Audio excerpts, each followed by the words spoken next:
Hi and welcome to the DakarTeamGB Pre-Dakar Q&A session. That's a bit of an intro. On to the questions, I guess. What's an average day on the Dakar like? If we start with Patsy and then we'll move on to the guys. Do the hard day first. Yeah. Sorry, guys. Depending, the riders that I've had really over the years tend to be the amateurs, so they can be starting a little bit later than someone like Stan. But the day starts really with me setting my alarm clock before I know the riders' alarm clocks have to go off. So I normally am actually sleeping either in a tent or outside the track or actually in the work area. It's not very glamorous. And I just make sure they're up. So I raise my head out of the sleeping bag. Right, they're up. They go off and have breakfast and come back. And then I normally am always up to actually see them physically leave and get off, because it's amazing, certainly the first few days, how riders sort of make what can only be described sometimes as daft, silly little mistakes, but it's just nerves. And then once they get into that routine, then they're fine. And then it's a mad pack up, whatever hasn't been packed up the night before. I try and get everything packed up, all the dirty, crappy jobs done, and then go and, have a wash, have your breakfast, get our doggy bags, all get in the truck, and then drive for however many miles it is. What has changed with Dakar is it's a frantic rush now for the assistants to get to the next bivouac to peg out a spot. It's put your bath towel on the beach lounger. This year I noticed it more than ever, actually. It was a great shame.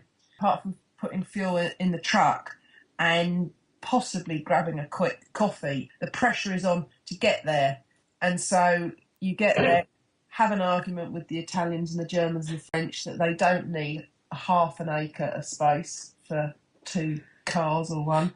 So I normally have a bit of a paddy, mark out my area, and then you set up and you'll wait. And it's bizarre. You've probably got at least 2 or 3 hours to wait, but it's always a frantic rush. Get set up, have absolutely everything ready, and then I normally go and have a shower and just chill out till they arrive. You're actually sort of just living on your nerves until the first bike arrives, or someone from the UK who's following them on the Eurotrack has actually sent you a text to say that they've finished the special, because, yes, we can go and get the information, and it is much better now, actually, from within the bivouac. You can go and see where your riders are. Yeah. It's good. And then they roll in. Yeah. You're the first person they've seen, so you're then mechanic, sister, wife, and numerous roles. Listen to their good times or listen to their bad times if they've had a bad day, and get on and sort the bikes out, really. So that drive between bivouacs, is that quickest route to tarmac and then normal roads, or are you doing a mixture of roads between bivouacs? No, in South America it's pretty much tarmac all the way, which has made life as an assistant a lot easier. It's less of a worry, obviously, in Africa, when there was still quite a bit of off-road to do. You were worrying about getting yourself and the truck to the bivouac, well, at least in South America, really, apart from something pretty bizarre happening, that you should get there and not have that worry about, getting your vehicle off-road. And the one thing about South America is that whenever you come into the town where the bivouac's being held, the reception's just incredible. So you actually feel like you're racing in it, because they don't know the difference between the assistance vehicles and the race vehicles. So they just, go mad, whatever comes through. So, no, the reception's fantastic. We'll move on to the guys. Stan is probably the only person that can answer this, because he's the only one that's done it before. So, Stan, what's an average day for you during the Dakar? Generally, first few days, you'll be getting up an hour and a half before you start, getting everything ready, getting everything going. By the time day 3, 4 comes, you're getting up about 3 minutes before you're supposed to be on the bike, On the liaisons, we're lucky enough to have a 4x4 going behind us for as far as it can go. That'll be carrying my race wheels for the day.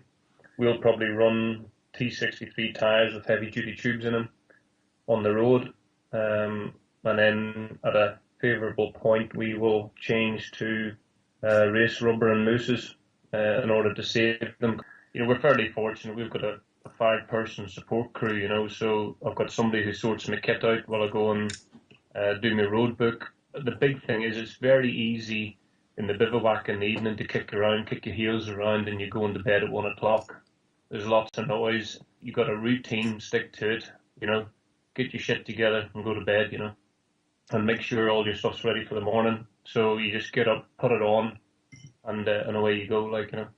But it's all right then that now, like, when you get there, the bivouacs are so big, there's that much shiny stuff kicking about. You're like, I don't want to go and have a look at that, and, you know. Don't worry, they'll be kicked into bed, Stan.